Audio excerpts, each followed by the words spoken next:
Donc, nous allons parler ce matin du système immunitaire et la réponse immunitaire. Et dans un premier temps, nous allons voir les constituants du système immunitaire, c'est-à-dire les organes du système immunitaire. Ensuite, nous verrons, donc, on verra d'abord les organes du système immunitaire. Ensuite, on a les cellules du système immunitaire. Ensuite, les molécules du système immunitaire. Ensuite, nous allons voir la réponse immunitaire non spécifique,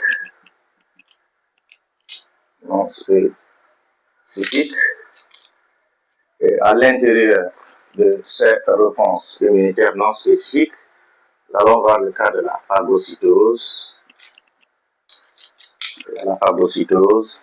Ensuite, nous allons voir la réaction inflammatoire. Et enfin, nous allons voir la réponse immunitaire spécifique. Là, nous verrons la réponse immunitaire spécifique, donc réponse immunitaire spécifique à médiation humorale, et la réponse immunitaire spécifique à médiation cellulaire. Alors, donc, nous allons voir très rapidement les organes. Et au niveau des organes, nous avons les organes du système immunitaire. Et lorsque nous prenons les organes du système immunitaire, nous avons les organes lymphoïdes. Donc, je vais mettre ici système immunitaire. Donc, on a les organes lymphoïdes, primaires et les organes lymphoïdes secondaires. Donc, les organes lymphoïdes secondaires. Et les organes lymphoïdes primaires là sont encore appelés les organes lymphoïdes centraux. Et là, au niveau des organes lymphoïdes primaires, nous verrons qu'on a la moelle osseuse et on a également le thymus. Ça, ce sont les organes lymphoïdes centraux ou encore les organes lymphoïdes primaires. Et nous verrons pour quelles raisons on les appelle les organes lymphoïdes primaires ou encore des organes lymphoïdes centraux. Ensuite, nous avons des organes lymphoïdes secondaires. Et ces organes lymphoïdes secondaires, on peut d'abord parler de ganglions. Donc, nous parlerons de ganglions. Il y a le ganglion lymphatique.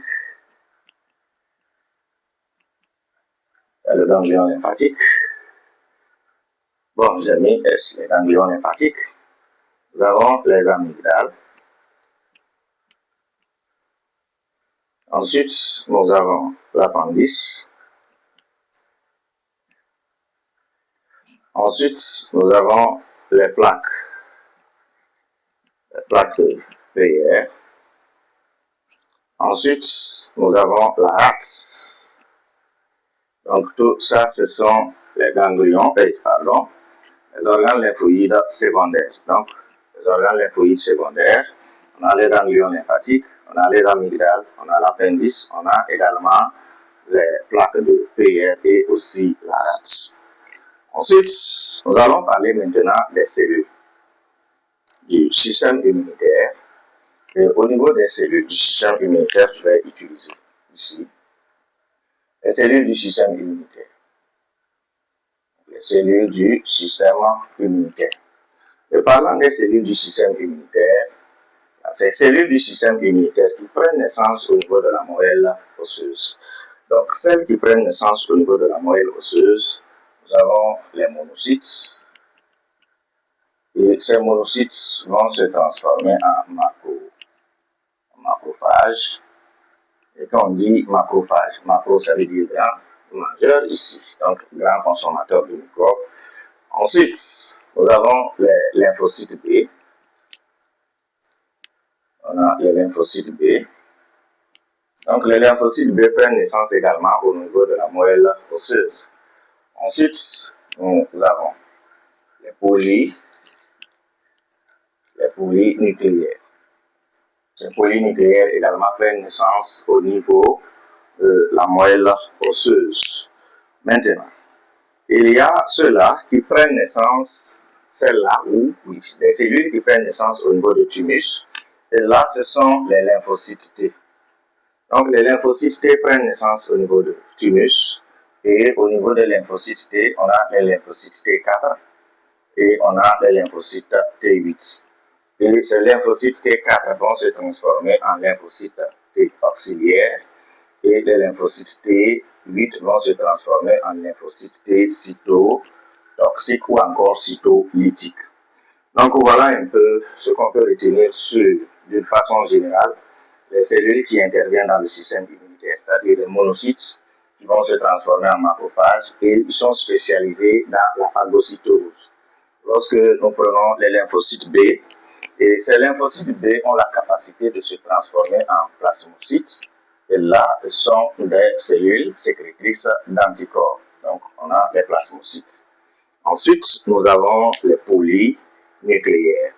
Et enfin, nous avons les lymphocytes T, où on peut les scinder en deux grands types de lymphocytes. En deux grands types de lymphocytes T. Nous avons les lymphocytes T4, les lymphocytes T8. Et les lymphocytes T4 peuvent se transformer en lymphocytes T auxiliaires et les lymphocytes T8 vont se transformer en lymphocytes cytolytiques. Voilà, ça c'est un peu, comment dirais-je, ce que nous allons suivre, mais on sera obligé d'effacer pour pouvoir gagner la place et continuer. Donc nous allons suivre cette partie.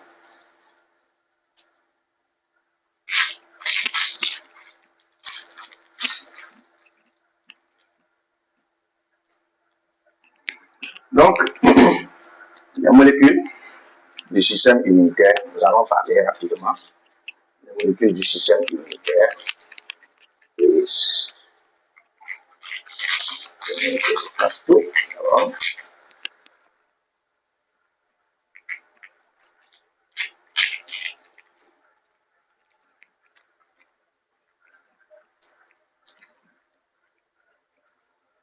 Alors, les molécules du système immunitaire sont les suivantes. Nous avons les molécules du complément, ce qu'on appelle les molécules du complément. Ça, ce sont des molécules qui interviennent dans l'amplification. Ensuite, nous avons le complexe majeur d'histocompatibilité.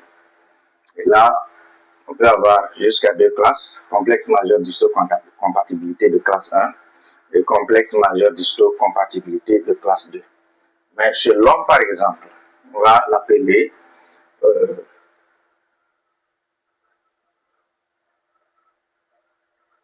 human leucocyte antigène. Donc, chez l'homme, on va l'appeler HLA. Donc, ce sont des molécules qui permettent tout simplement de reconnaître, de savoir que telle cellule est du soi ou du non-soi. Soit, ça veut dire l'ensemble des cellules qui appartiennent à un même organisme. Et le non-soi, sont des cellules étrangères ou encore des substances étrangères. Alors, lorsque nous continuons, après le complexe majeur d'histocompatibilité, on peut parler des récepteurs. Et au niveau des récepteurs, on peut parler des récepteurs de lymphocytes T, TCR. Ensuite, on peut parler de BCR, c'est-à-dire les récepteurs des lymphocytes B. Ensuite, nous pouvons parler des CD4, qui sont des co-récepteurs. Ensuite, nous pouvons parler des CD8, qui sont également des co-récepteurs. Et il faut noter que les CD4 sont retrouvés au niveau des lymphocytes T4. Et c'est d'ailleurs les CD4 qui sont reconnus par le VIH-Sida. Et ici, les CD8 sont retrouvés au niveau des lymphocytes T8. Et ce n'est pas fini. Nous avons également les immunoglobulines ou encore les anticorps. On a les immunoglobulines ou les anticorps. Ensuite, nous avons les cytokines. On a les cytokines. Et parmi les cytokines, on peut citer par exemple les interleukines. Interleukines. Et nous verrons le rôle de ces interleukines, surtout, nous prenons le cas d'interleukine 2, qui est sécrété par les lymphocytes T auxiliaires. Donc, bon, d'une façon résumée, il y a quand même d'autres molécules, mais c'est les molécules les plus importantes dont nous avons besoin pour pouvoir continuer. Donc, nous avons les molécules du complément, nous avons également le complexe majeur d'histocompatibilité, nous avons les récepteurs des lymphocytes T, nous avons les récepteurs des lymphocytes B, nous avons des corécepteurs qui sont retrouvés au niveau des lymphocytes T4 et au niveau des lymphocytes T8. Et ces corécepteurs, ce sont les CD4 et CD8. Ensuite, nous avons les immunoglobulines ou les anticorps. Et nous avons également les cytokines. Et lorsque nous continuons avec, comment on appelle, notre réponse immunitaire, donc j'avais dit qu'après avoir présenté les organes, les cellules, les molécules, on devrait voir quoi? On devrait voir la réponse immunitaire non spécifique. Et lorsque nous prenons le cas de réponse immunitaire non spécifique, on a deux types de réponse immunitaire non spécifiques. Et les deux types de réponse immunitaire non spécifiques, nous avons ce qu'on appelle la phagocytose, ce n'est pas spécifique. Nous avons également ce qu'on appelle la réaction inflammatoire. Et lorsque nous prenons le cas de la phagocytose, en fait, la phagocytose consiste à faire quoi?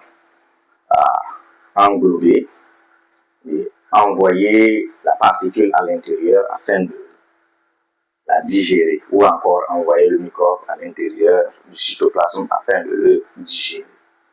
Alors, lorsque nous prenons cette phagocytose, il y a plusieurs étapes pour la phagocytose. Et lorsque nous prenons la première étape, c'est d'abord l'approche. Et qu'est-ce qui se passe avec l'approche?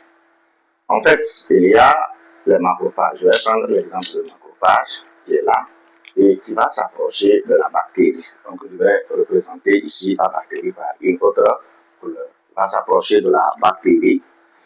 Ensuite, nous avons également ce qu'on appelle l'endocytose. Certains documents qui parlent aussi d'adhésion. Donc, on a ici l'endocytose. L'endocytose, comme son nom l'indique, consiste tout simplement à envoyer la bactérie à l'intérieur. Ici, il y a le noyau qui est là. Consiste tout simplement à envoyer la bactérie ou encore le microbe à l'intérieur. Donc ici, la bactérie qui était là sera envoyée à l'intérieur. Mis à part l'endocytose, il y a aussi ce qu'on appelle la formation de la vacuole digestive. Donc ici, formation de la vacuole digestive. Alors, pour la formation de la vacuole digestive, voilà, nous avons toujours notre cellule phagocytaire qui est là. Et nous avons une vacuole qui se forme ici, contenant toujours la bactérie. La bactérie est là. Et là, il y aura ces organismes-là qu'on appelle lysosomes. Et les lysosomes viendront se fixer ici. Les lysosomes viendront se fixer. Ces lysosomes contiennent des enzymes digestives et vont libérer ces enzymes digestives-là pour favoriser la digestion. Et la digestion, il y a aussi la digestion qui est là. Donc, au niveau de la digestion, qu'est-ce qu'on va constater? On va constater que la bactérie qui était là, nous avions notre bactérie qui est là, on va constater que la bactérie qui était ici, entière, va se retrouver en pointillé. Ça veut dire que la bactérie a été déjà digérée. Et une fois que la cellule arrive à digérer le microbe ou encore la bactérie, elle ne va pas garder ce microbe-là à l'intérieur. Donc, il va libérer ou encore elle va libérer les déchets là par exocytose. Donc, il y aura la libération par exocytose. Et ici, nous parlerons d'exocytose. Donc, on a l'exocytose ici. Là, nous avons toujours ça. Et nous allons constater que les débris là sont maintenant, bon, je vais quand même dire que Quand ça arrive ici, ça va migrer de ce côté-là et sera libéré quelque part ici par exocytose. Donc, il y aura la libération par exocytose. Donc, les débris là sont libérés par exocytose. Donc, concernant la phagocytose, donc il faut retenir qu'on a principalement 4 étapes. Premièrement, nous avons l'approche. Ensuite, nous avons l'endocytose, qui consiste tout simplement à envoyer le microbe ou encore la bactérie à l'intérieur. Nous avons la formation de la vacuole digestive, qui ici, on voit que la bactérie ou encore le microbe est à l'intérieur d'une vacuole. Ensuite, nous avons la digestion. Et ici, la bactérie qui était pleine se retrouve maintenant avec des morceaux ou encore des débris. Ensuite, l'exocytose. Donc, voilà les 5 étapes qu'on peut rencontrer au niveau de la phagocytose. Maintenant, si on quitte la phagocytose, il y a ce qu'on appelle la réaction inflammatoire. Et parlant de la réaction inflammatoire, cette réaction inflammatoire se résume, se manifeste. Bon, il y a 4 types de manifestations qu'on observe à ce niveau. Et quelles sont ces manifestations? Nous avons la rougeur et la chaleur. Ça, la rougeur et la chaleur sont dues tout simplement à la dilatation des vaisseaux sanguins. Nous allons quand même réaliser le schéma. Ensuite, nous avons la douleur. Donc, je vais toujours utiliser le rouge. On a la douleur. Et cette douleur est due tout simplement à l'excitation des nerfs ou encore des terminaisons nerveuses. Et enfin, nous avons ce qu'on appelle les œdèmes. Et ici, il s'agit tout simplement du gonflement. Donc, il y a le gonflement de la partie là. Donc, ici, je disais la rougeur et la chaleur sont dues tout simplement à la vasodilatation. Il y a la chaleur et la douleur qui est due tout simplement à l'excitation des terminaisons nerveuses. Et enfin, nous avons les œdèmes qui sont dus tout simplement au fait que le plasma quitte carrément le vaisseau sanguin pour se retrouver avec le tissu ou encore se retrouver dans le tissu. Et lorsque nous prenons cette réaction inflammatoire, voilà le schéma permettant d'expliquer un peu la réaction inflammatoire. Donc nous avons ici ça, c'est la réaction inflammatoire. On va constater que le vaisseau sanguin s'enfle quelque part. Et ici, il y a eu la pénétration des microbes, ça c'est la peau, on ne peut pas tout représenter, c'est juste quelques informations. Et là, qu'est-ce qui va se passer?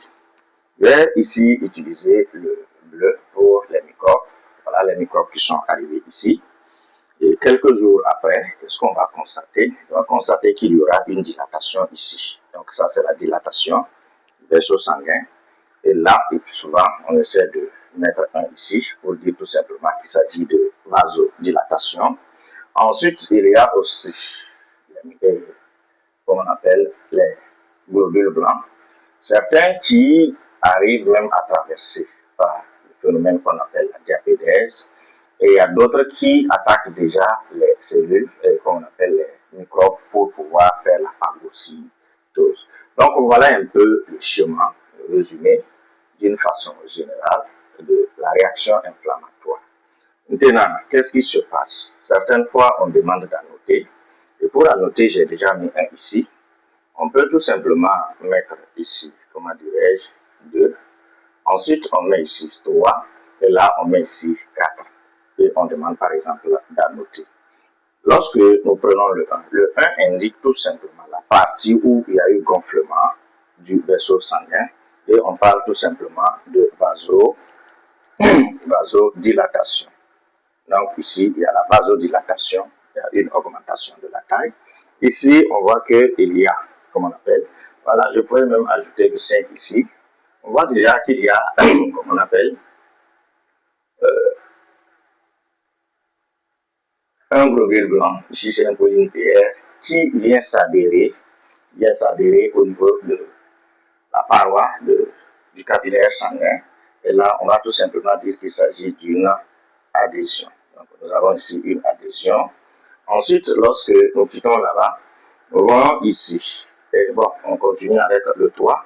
Le toit, on voit tout simplement qu'il y a un globule blanc qui est en train de se diriger vers la zone infectée. Et ça, c'est ce qu'on appelle tout simplement chimiotactisme. Donc, ça veut dire que il a senti, le globule blanc qui ici a senti, comment on appelle, qu'il y a un danger. Et là, il va se diriger maintenant vers la zone où il y a les microbes. Et ça, on appelle chimiotactisme. Et le 4 ici, on voit que le globule blanc est en train de chercher à phagocyter, comment on appelle, le microbe qui est en bleu ici. Donc, il s'agit tout simplement de la phagocytose. Donc, on a ici la phagocytose. Et enfin, le 5, c'est tout simplement la diapédèse. Et la diapédèse, c'est quoi?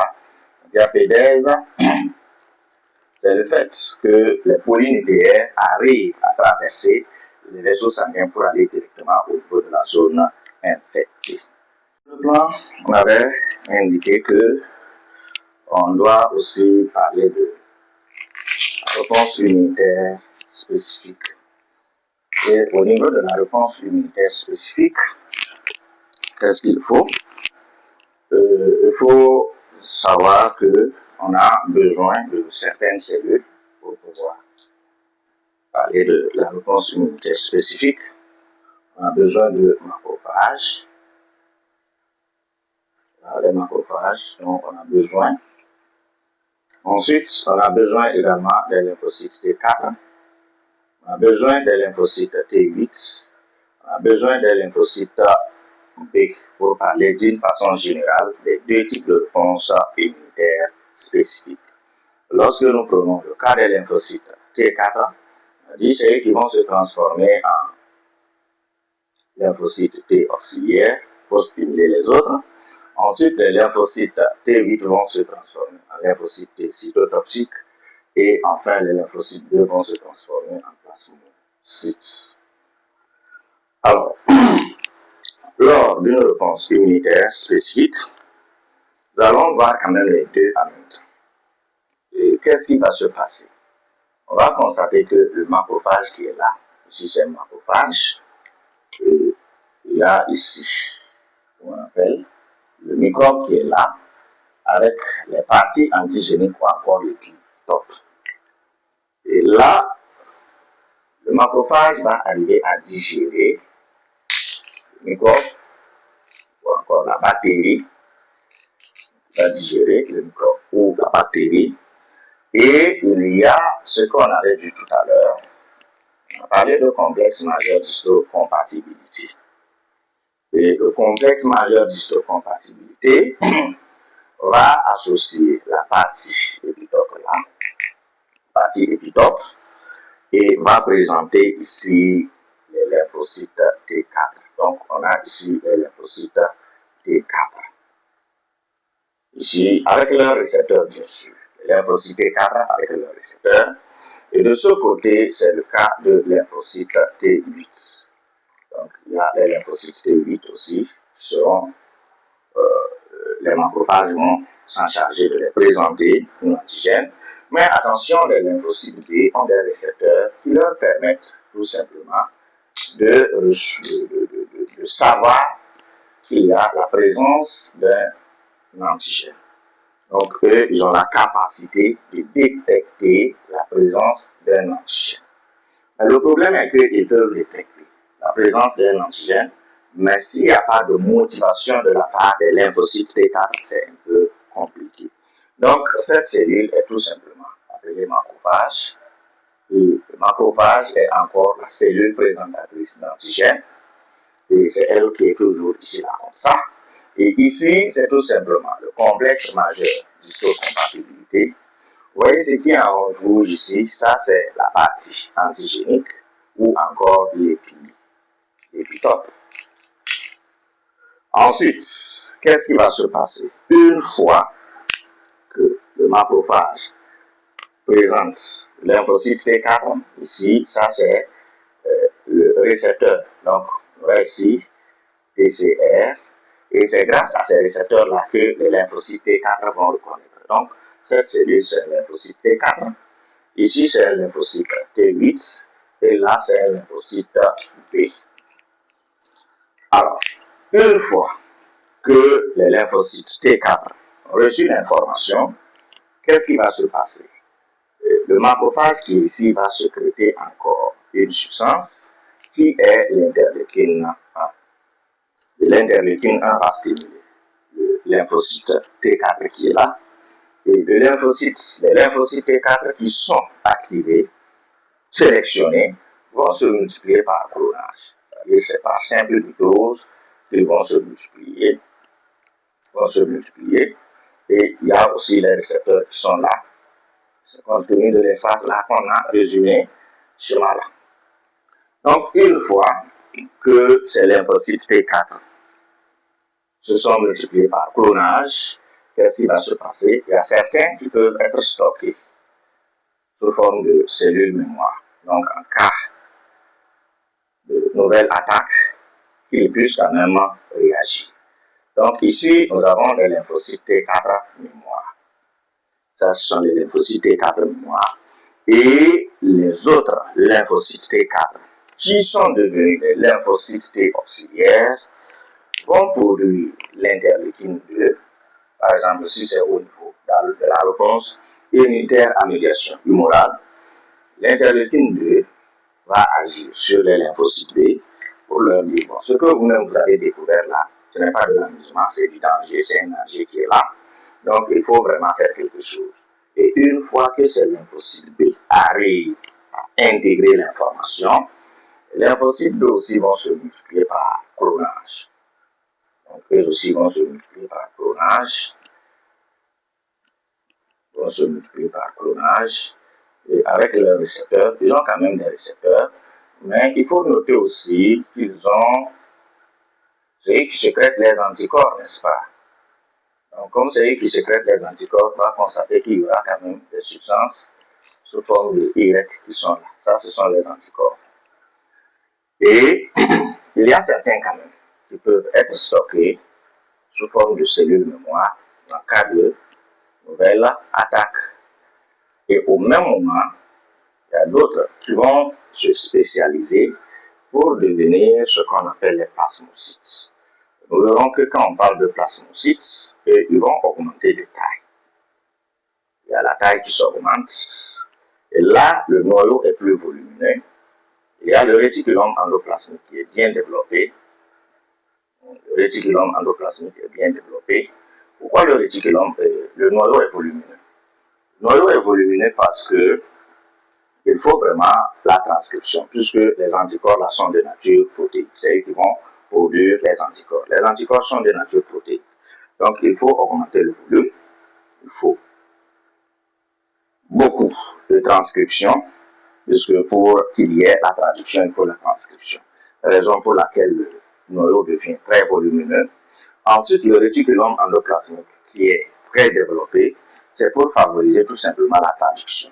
Et une fois que ces substances sont traduites, ou encore les protéines sont traduites, c'est pour parler ici des anticorps, et ils vont sortir, puisque une fois que les protéines sont destinées à être exportées, c'est-à-dire ne vont pas être utilisées à l'intérieur de la cellule, il faut la présence de réticulum endoplasmique. C'est lorsque la protéine n'est pas destinée à être exportée que les ribosomes s'associent, s'enchaînent pour favoriser la traduction.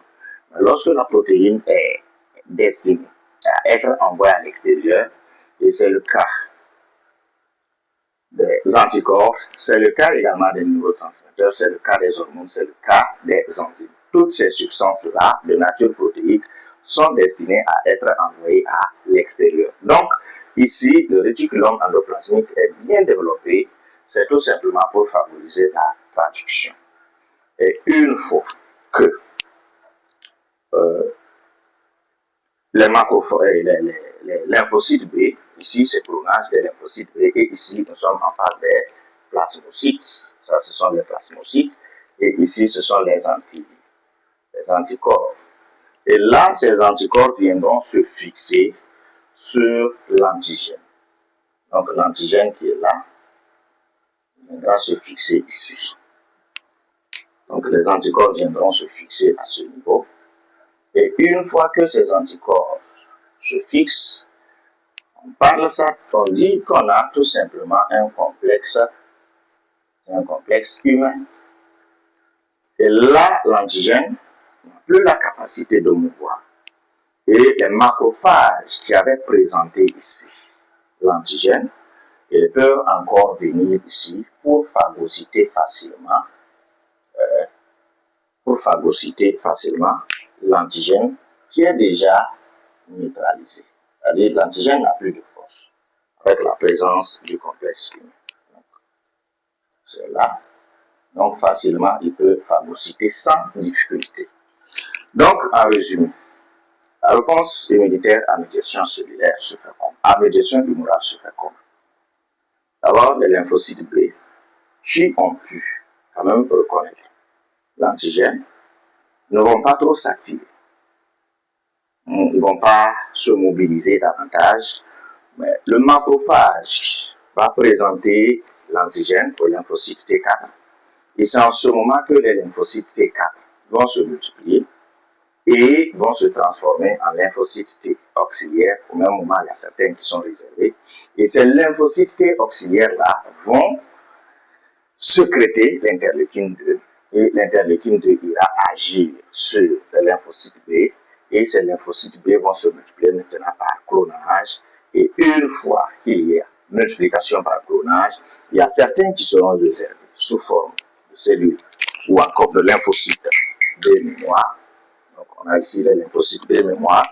Au même moment, il y a d'autres qui vont se transformer en plasmocytes, c'est-à-dire le volume devient, le cytoplasme devient volumineux, le noyau également devient volumineux, et le réticulum endoplasmique est bien développé. C'est pour favoriser tout ça là, la transcription au niveau du noyau, la traduction au niveau du réticulum endoplasmique. Et là, une fois que les anticorps sont produits, ils peuvent maintenant se fixer sur l'antigène pour empêcher ou encore affaiblir l'antigène, ce qu'on appelle complexe humain. Et une fois que le complexe humain est là, l'antigène devient faible. Maintenant, si c'est la médiation cellulaire, nous allons revenir au niveau de cette branche. Et les lymphocytes T8, tout comme les lymphocytes T4, n'ont pas la capacité de reconnaître tout seul l'antigène. Il faut une présentation. C'est pour ça que les macrophages sont présents. Et une fois que les macrophages présentent l'antigène O2, les lymphocytes T4 vont sécréter aussi de l'interleukine 2. Donc nous avons ici IL2. Et l'interleukine 2 va stimuler les lymphocytes T8. Et les lymphocytes T8 vont également se multiplier par clonage. Donc ils vont se multiplier aussi par clonage. Ça, ce sont les lymphocytes T8. Se multiplient par clonage avec leur noyau et leur récepteur également. Et nous avons ça. Nous avons ceci. Voilà. Et une fois qu'ils se sont multipliés par clonage, qu'est-ce qui va se passer? Il y a certains aussi qui seront stockés sous forme de cellules mémoire. Donc, en cas de nouvelle attaque, eux aussi vont réagir. Et ce qui fait que, une fois que l'organisme a pu éliminer un microbe, deuxième infection, c'est facile de l'avoir. C'est compte tenu de la présence des cellules mémoire là. Et les lymphocytes T8 vont se transformer. Ceux-là vont se transformer en lymphocytes TC. Je vais prendre un exemple seulement. Et ce lymphocyte TC va, à l'aide de son récepteur-là, reconnaître une cellule qui est infectée. Il viendra se coller sur la cellule infectée. Et qu'est-ce qu'on va constater? Quelque temps après, on va se rendre compte que lymphocyte T8 est toujours là, ou encore TC. Ici, c'est lymphocyte TC, puisqu'il faut se transformer en lymphocyte TC d'abord. Donc, une fois qu'il est transformé en lymphocyte TC, il va se coller à la cellule infectée et injecter à l'intérieur de cette cellule infectée ce qu'on appelle la perforine. Et on va voir que quelques temps après, la cellule infectée va disparaître. Donc, les lymphocytes TC arrivent à éliminer les cellules infectées par ce qu'on appelle la cytotoxicité ou encore la cytolyse. C'est grâce à la cytotoxicité ou encore la cytolyse qu'on a l'élimination des lymphocytes, qu'on appelle l'élimination des cellules infectées par les lymphocytes T4. Vous voyez, lorsque nous prenons ici, ça, ce sont des lymphocytes T4. Les lymphocytes T4 sont au centre des deux réponses immunitaires spécifiques. Ça veut dire qu'une fois que les lymphocytes T4 sont absents, il n'y aura pas de réponse immunitaire spécifique à médiation humorale. Une fois que les lymphocytes T4 sont absents, il n'y aura pas de réponse immunitaire à médiation cellulaire. Ou encore, médiation humorale sera la même. Faible. Pourquoi faible? Parce que les lymphocytes B arrivent eux-mêmes à reconnaître quand même l'antigène. Mais ils n'ont pas la capacité de se multiplier lorsque les lymphocytes T4 ne les activent pas. Et raison pour laquelle, si on fait l'ablation du thymus chez un individu, on va voir que la réponse immunitaire devient faible, puisque le thymus devrait s'en charger de la maturation de lymphocytes T4 est absent. Et une fois que le thymus est absent, ça veut dire qu'il n'y aura pas de lymphocytes T4. Et une fois qu'il n'y a pas de lymphocytes T4, ça veut dire que la réponse immunitaire spécifique à médiation humorale sera faible et la réponse immunitaire spécifique à médiation cellulaire sera également faible. Et lorsqu'il n'y a pas de macrophages, une fois que les macrophages sont absents, en ce moment, la réponse immunitaire spécifique à médiation cellulaire est inexistante. Cette réponse est inexistante. Alors que quand on prend la réponse immunitaire à médiation humorale, on va constater qu'elle est existante, mais elle n'est pas aussi forte que ça. Parce qu'il faut les lymphocytes T4, il faut que les lymphocytes T4 soient sensibilisés par les macrophages pour pouvoir pour pouvoir activer les lymphocytes B. Malheureusement, ils ne sont pas sensibilisés. Donc, ça veut dire que une fois qu'ils ne sont pas sensibilisés, ils ne vont pas stimuler cela et la réponse immunitaire sera faible. Donc, absence de macrophage, il y a l'absence totale de la réponse immunitaire à médiation cellulaire parce qu'il n'y aura pas de présentation. Alors, dans beaucoup d'exercices, on se demande comment faire pour savoir si cette réponse est à médiation cellulaire ou à médiation humorale. En fait, ce n'est pas quelque chose qui est aussi difficile que ça. Alors, si c'est à médiation humorale, il y a des termes quand même que vous allez les reconnaître. Le premier, c'est quoi? On va vous parler de lymphocyte B. On peut vous parler de plasmocytes. On peut parler d'anticorps. Et on peut parler aussi de sérum. On dit par exemple qu'on a utilisé le sérum. On a injecté le sérum à un animal. Et on a injecté un microbe virulent. On constate que l'animal continue de vivre. Ça veut dire que c'est la médiation humorale. Parce que le sérum contient des anticorps. On dit par exemple qu'on a pris les microbes. On a fait une culture des microbes. Et on a injecté le sérum. On constate que ces microbes meurent. Ça veut dire que c'est la médiation humorale. Si les microbes meurent, ça veut dire que si c'était dans l'organisme sera guéri. Donc, lorsque on entend précipitation aussi, on dit qu'on prend le sérum d'un animal et on essaie de mélanger avec un milieu de culture et qu'on constate qu'il y a précipitation, en principe, c'est la médiation humorale. Ou encore, certaines fois, ces schémas avec la mutilation vont permettre de savoir que c'est à médiation humorale. Maintenant, en médiation cellulaire, si l'exercice met l'accent sur les lymphocytes T8 ou les lymphocytes T d'une façon générale, il y a des moments où on ne parle même pas de lymphocytes T, mais on parle de cellules immunocompétentes. Et là, quand vous prenez, par exemple, un milieu de culture, vous ajoutez les cellules immunocompétentes et on constate qu'il y a, par exemple, la destruction du microbe, ça veut dire que c'est à médiation cellulaire. C'est les cellules qui arrivent à détruire. Mais à part ça, on peut vous dire que on prend par exemple, on parle aussi de cytotoxicité. Si on parle de cytotoxicité, il faut penser immédiatement que c'est une réponse immunitaire à médiation cellulaire. On vous dit qu'on a fait une culture Habituellement, on utilise les fibroblastes, mais ça peut être d'autres cellules. On utilise une culture. Dans la culture, on fait développer les microbes. Et par la suite, on ajoute les cellules immunocompétentes. Et on constate qu'il y a la destruction de ces microbes. Ça veut dire que c'est une mutation cellulaire. Ou encore, on vous dit qu'on a pris un animal, on a injecté d'abord les cellules immunocompétentes ou encore les lymphocytes T. Ensuite, on a injecté le microbe virulent. On constate que l'animal vit. Ça veut dire que c'est une mutation cellulaire.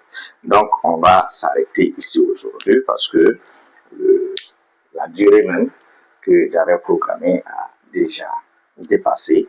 Et les prochaines fois, ça serait le système immunitaire et le VIH-Sida. Ensuite, les allergies et greffe, rejet de greffe.